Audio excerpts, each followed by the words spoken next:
All right, Al here. I'm gonna be making a wine, and I'm gonna do it step by step for so you can know exactly how to make it. Sorry for the noise in the background. I just put some dishes to wash, but um, well, let's just get started. The fruit I'm gonna be using, or the main fruit, is called Sapodilla. Um, these are frozen. As soon as I got them, they were not ripe. You don't want to keep your fruit. You want fruit that are not ripe yet.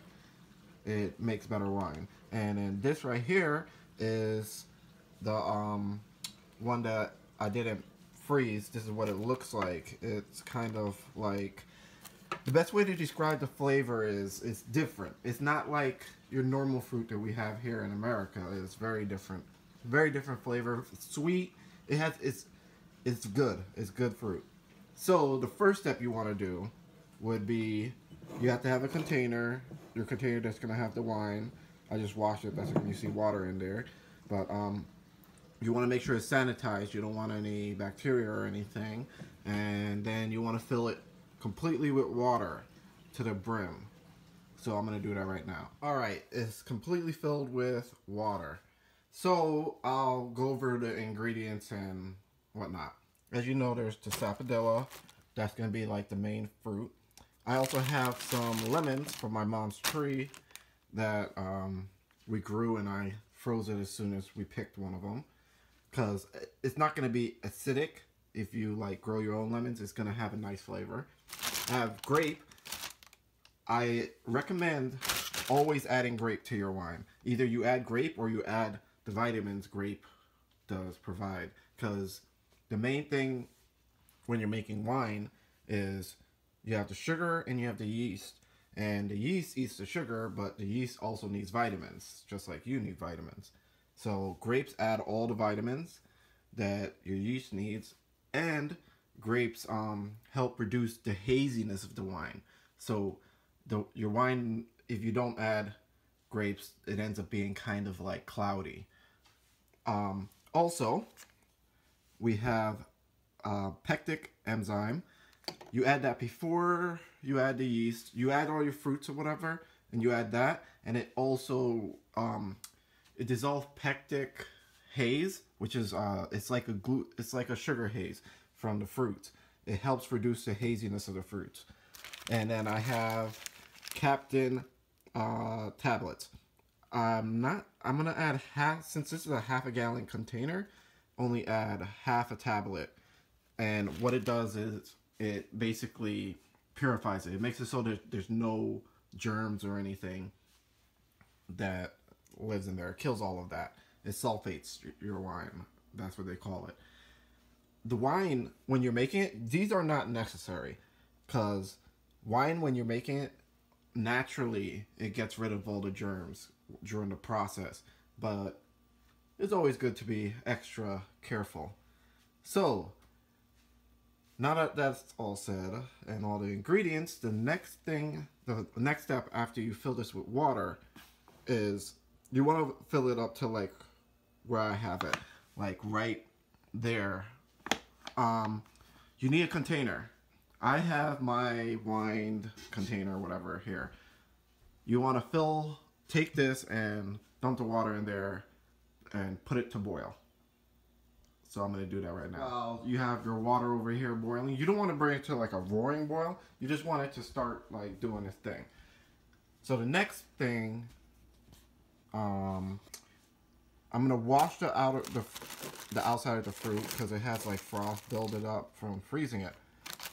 Also, the reason you freeze your fruit is fruit and all vegetation have cellulose. It has cell walls. When you freeze it, it breaks apart the cell walls. It makes it easier for the yeast to get in and to extract all the juice, and it gives your wine more flavor. That's what I'm going to freeze all of them. Grapes, the lemon, and anything that I'm making wine with, it gets frozen. So the next thing I want to do is wash the outside of this, outside of all the fruit I'm using, and then put it inside of the container. So I'm going to do that. So before you wash your fruit and add it there, you want to try, because I know they're frozen, you want to try and crush it. It helps also get the juice out. It gets everything going real quicker. So I'm going to do that really quick. I put it inside of a plastic little baggie. I may double bag it, and then like I have a rolling pin, but I don't think that that's going to crush the Sapodilla. So I may just take a hammer and just tap it. You don't want to like crush it to a pulp. If you could do that, sure, but just like, you know, break it. All right, so I crushed it all and put it in there. Another thing to mention is you want to, some fruit, their skin tastes different than the actual fruit. So if that's the case and you don't want the taste of the, let's say, skin in the wine that you're making, then you want to peel your fruit and then freeze it and then put it inside your little wine container. So another thing you have to do is, since this is I'm only making a half a gallon, you want to add 2 cups of sugar to your water that's boiling. The more sugar you add is the more stronger it will be and the more sweet it will be. If you're trying to make something more drier, then you add less sugar. And also you have to keep in mind that your fruit has a lot of sugar too. So up to you guys. Next, you want to add the pectic enzyme. So the measurements for this is half a teaspoon per gallon. So you want to, I only have a half a teaspoon thing, so I'm going to add just a little bit less than half a teaspoon. It's not like gonna make or break your wine. And then after you add that, you want to add your water to it until you have it filled. I'll do that right now so you can see. Alright, and we're here. So because you're putting the hot water in there, your fruits are rapidly gonna start to pour out. So while this is happening, I'm gonna take the I don't even know if I'm saying this right. I'm gonna take these tablets. I'm gonna take half a tablet and put it inside of there, because it'll dissolve really quick and it'll make sure that there's no bacteria there, because you don't want bacteria to get into your wine. It's gonna, you won't get sick, but it'll make your wine taste funky, or it may turn your wine to vinegar, and you don't want that. All right, now I'm in the little wine making area I have. This is actually